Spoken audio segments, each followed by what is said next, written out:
Teachers, I want to take this opportunity to introduce a new application that is available to you through your Schoology, known as Educanon.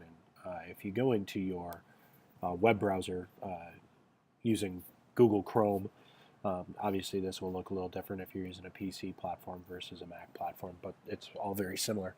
And if you go to Schoology.com, or you actually go to pts.schoology.com,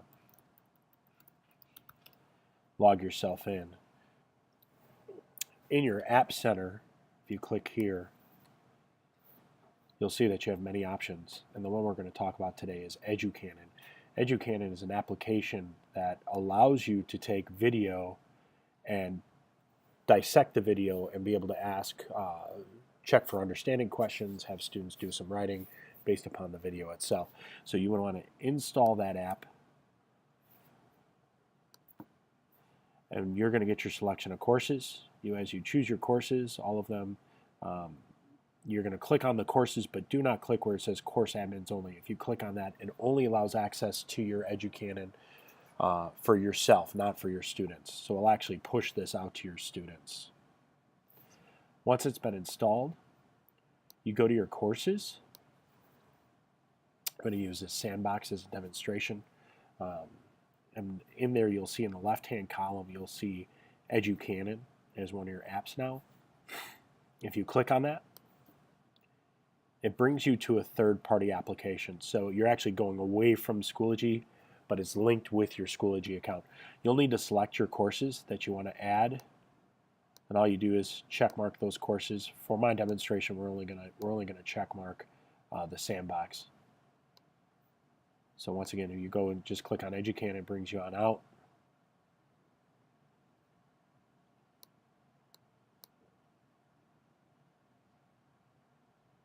Get started, and it brings you to Educanon. This is what Educanon looks like. It's a very simple, what it does is you are able to bring in videos and then break it up. So for example, I'm going to show you a demonstration video. Click, and you go to some of these that have been built and about the SAMR model, which SAMR model is the Bloom's taxonomy for technology, starting at the basic level all the way up to higher order thinking skills. Okay, we all So this is what it looks like. So you bring in that video, and then as it goes along, know that using technology in school can help students. it puts pauses in the video where then a question will pop up or a statement, and you'll see that you get to build it as you go. You can also correct things as you go. Then why teach like we did 20 years ago? There's 4 different levels. So then the final product allows you to share that video with your students, and this is what the student version looks like. Okay, we all know that using technology in school can help students learn. But how can our teachers reflect on how effectively they're using technology? Well, that's what this model is for, the SAMR model. It's kind of like a Bloom's taxonomy for educators. It was created by this guy, Dr. Ruben Puentedora, who believes that using technology allows us to think differently and perform new tasks. And you'll see it pauses the video. It gives the students, like this is a thinking statement. This one says, technology does not replace quality instruction. It allows all of us to think differently and perform tasks differently. And then the students actually would press the thumbs up and be able to move forward. If we have today's technology, then why teach like we did 20 years ago? There's 4 different levels and 2 different sections in SAMR. Let's take a look at the first level, substitution. This is where the technology used acts as a direct substitute. Let's take the task of persuasive essay writing. I could write an essay by hand, or I could type an essay using the basic features of a word processing program. The task is the same, and there's no functional change. See, now this one is actually a multiple choice question. After they've seen it, they can answer a question the lowest level of the SAMR model is, and they would obviously choose substitution. Press the thumbs up. It'll actually recognize whether they got the answer correct, and then they're able to move forward. Technology is being used as a substitute. Lots of teachers start out at this level, but don't worry. Because substitution is not a bad thing, Even the best teachers visit this level from time to time. the next level is called Augmentation. This is where the task is still the same, but the tech allows for some sort of functional improvement. So instead of writing our persuasive essay on paper, we could use a program like Google Docs. With this software, the task is still the same, but the unique features of a collaborative document provide some functional improvement. In both these levels, the technology is used to simply enhance a lesson. This technology may make tasks more efficient, but it's not likely to make a big difference in future outcomes. So then, once again, you are able to do actually written assignments. So how is augmentation different? The students would type in something. Yeah,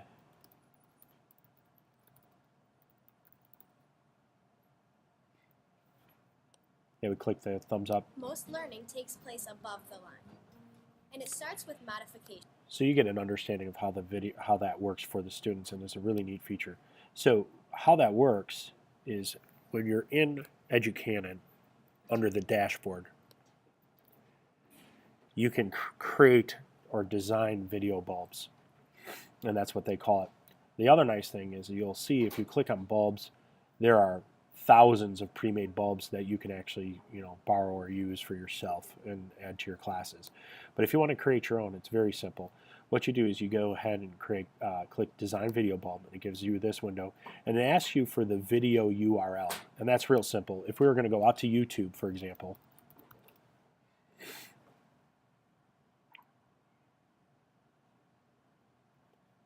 and I can type in, well, let's go ahead and do that same video, it's SAMR model.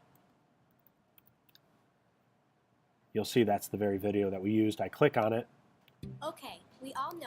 Now make sure anytime you're looking at a video, you make sure that you watch it from beginning to end to ensure that it's appropriate for what you want to do. Obviously, people are able to sneak in things that you may not want to have shared out to your students. Click on Share, and you'll get this URL. That's called a URL there. You're going to highlight it and copy it. For a Mac, it's Command-C. And then you go back to the dashboard, click here, and just paste it in. And it takes a moment to recognize whether it's a valid video or not. And when it does, this continue will turn blue. So you just have to be a little patient. The nice thing is you can also use Vimeo, as it says, TeacherTube. You can use Shmoop, which is a new one, kind of like video, Google Drive, SchoolTube. It's very useful. So then you click Continue. You just name it. Okay. Learning objective, you have to put in a learning objective. You can put an indicator number. You can do anything like that. I'm just going to put SAMR model again just for demonstration's sake. You want to fill in what grade level it is. And then here's a couple settings you want to be aware of. First of all, YouTube firewall bypass. You don't have to worry about that. We are pretty much not having to worry about those things. If you do run into issues where kids hit firewalls, you can always change that. And then you also could give the kids the options to rewind the video during the question sessions or not. You may want to say, no, they just got to watch it from beginning to end. Or you could say rewind. So once you get that done, you just click Begin Building. And it gives you the building window. Okay. So it starts the video off, and when you get to a point where you want to ask a question, you just click Add Question, and it gives you a choice of what type of question you want to put. Reflective pause is just a statement. You're going to put a statement out there, and then the kids click thumbs up. They've seen it, move forward. Multiple choice is nice. You can actually build a multiple choice. You can even include images.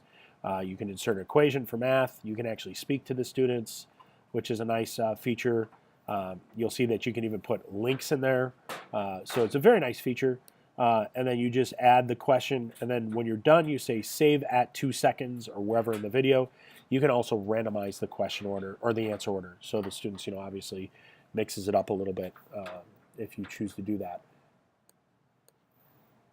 You can also add a free response. Free response is actually an open-ended question where the students can add. You can ask them an open-ended question, and then when you're finished there. Just know that also you can crop the video, so you can just show the middle minute of a video or the tail end of a video or the beginning of a video, whatever you want to do. Say it's a long video. And just to talk about best practices, we talk about this whenever we meet in person. Best practices shows that you want videos that are no longer than 8 minutes. At 8 minutes and above, you lose your students. And even at a shorter period of time, you lose your students if there's not active engagement of some sort. So this gives you that active engagement with the students where they can interact with the video. So then when you're done, you would actually just click Finish Build. And then it says, okay, what classes do you want to assign it to? Okay, and just know that you don't have to assign it. You can click Submit. It goes into your library.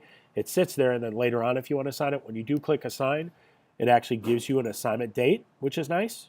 Okay, so I could say it's assigned Friday the 29th, due on, and the students know when it's due. Okay, and it's a very nice feature. Okay, and then you click Submit,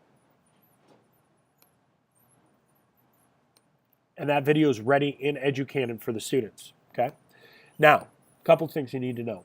This does not automatically link to your homework assignments or to your course, as in you will not see now, hey, you have an assignment in Educanon. So what I do is usually I can just make an announcement, do a discussion or add an announcement or just add an assignment.